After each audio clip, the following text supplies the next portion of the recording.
folks, it's Saturday and we've just finished doing a bit of a hike, doing some observation around the area. And while we still got some really great daylight, beautiful clear day today, we decided to set up our camp with our monitoring equipment while we still got the daylight and while the dew hasn't settled in yet. That's one of the things that we're really concerned about with this trip, is the variance in temperatures.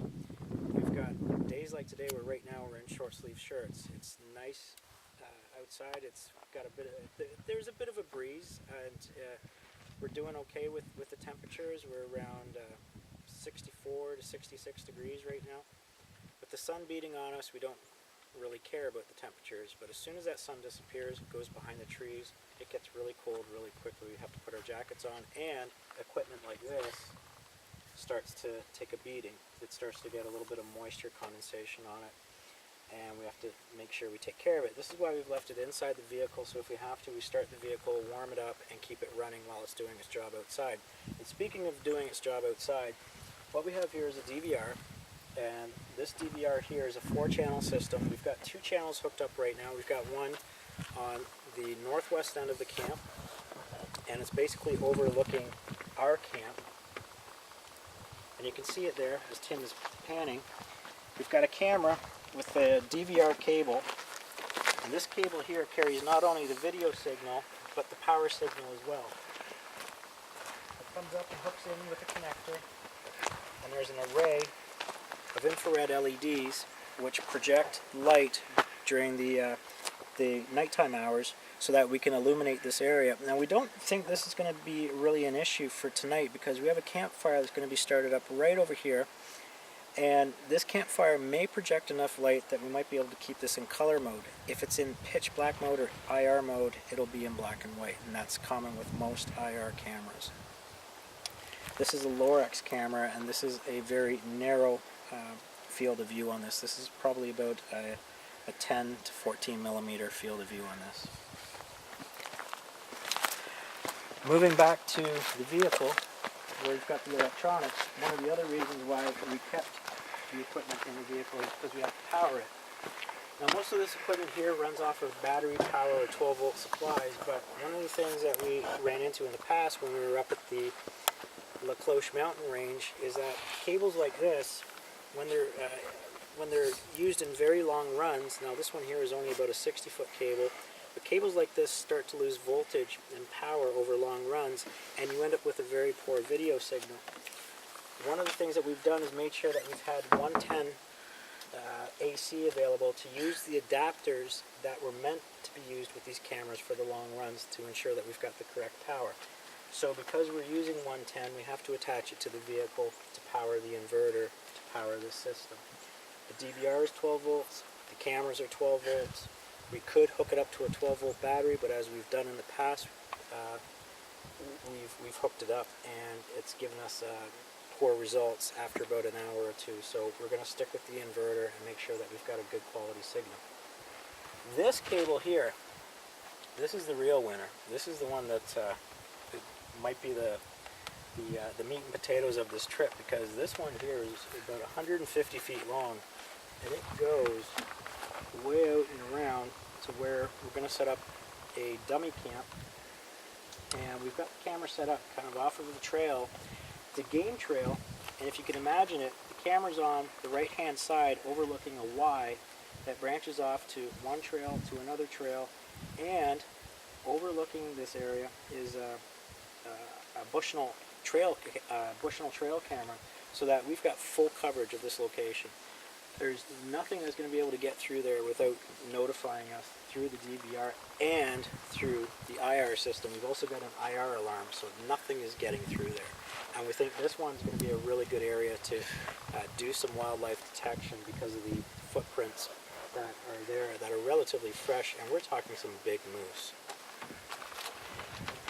Here we've got a backup USB hard drive. As we're storing the data on the DVR, we want to be able to offload it to a portable device so that we can take it to our laptop and utilize some of the software in there to try and clean up the images, to take screenshots or stills from the video, be able to email them and what have you.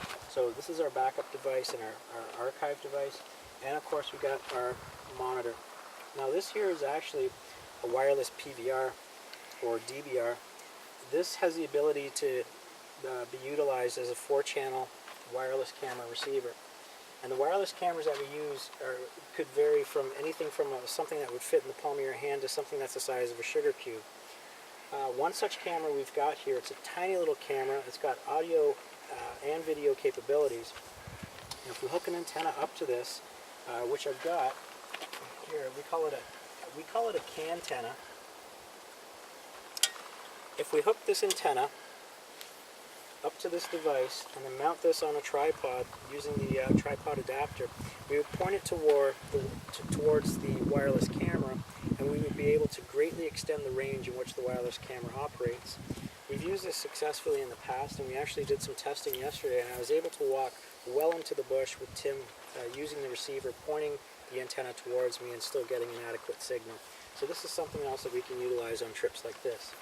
The wireless camera does have the ability to operate on a battery pack, and we're going to see if we can utilize that tonight to see if we can get some, not only some nice images, but some audio as well from out in these remote locations.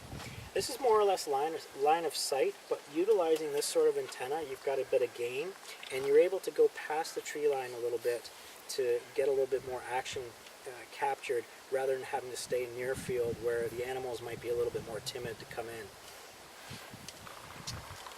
And of course, last but not least is, well, it's the actual operation of the equipment. It's making sure that everything is ready to go and that we don't have any failures during our operations. Now, there's always a wrench thrown in the system, whether or not it's low battery or something like that. What we've done is we've ensured that we've got coverage from all aspects. We've got redundancy because we've got the backup hard drive, we've got the notebook available to do backups, we've got the vehicle which is going to be driving the inverter, and if for whatever reason our battery runs low, we've got spare battery packs, we've got another vehicle, we've got jumper cables, we've got everything ready to go.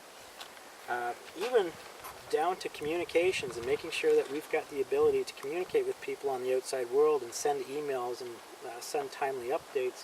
If you look up here, one of the reasons why this hatch is open is because there's a repeater antenna on here. This is for cellular service and data service, and then we've got another one off to the side which is for the 3G network. Pull this down a bit and you can see it. And these work like an absolute charm. In an area where you've got literally no signal, pop one of these on, fire it up, get it all set up the way it's supposed to be, and you've created like a miniature cell site around your camp. It doesn't work all the time. You need to have a little bit of a cell signal to amplify, but I tell you what, in most situations like this one, it works like an absolute charm. We're going to be doing a little bit more video and audio as the night progresses. Obviously, we know that more activity occurs during the dusk and evening hours, so we're just kind of in a standby mode right now, getting prepared, making sure everything's ready. We've got our firewood for our campfire, we've got everything ready to go, and we're just crossing our fingers and waiting for that sun to drop and for us to get into squatching mode. That's it.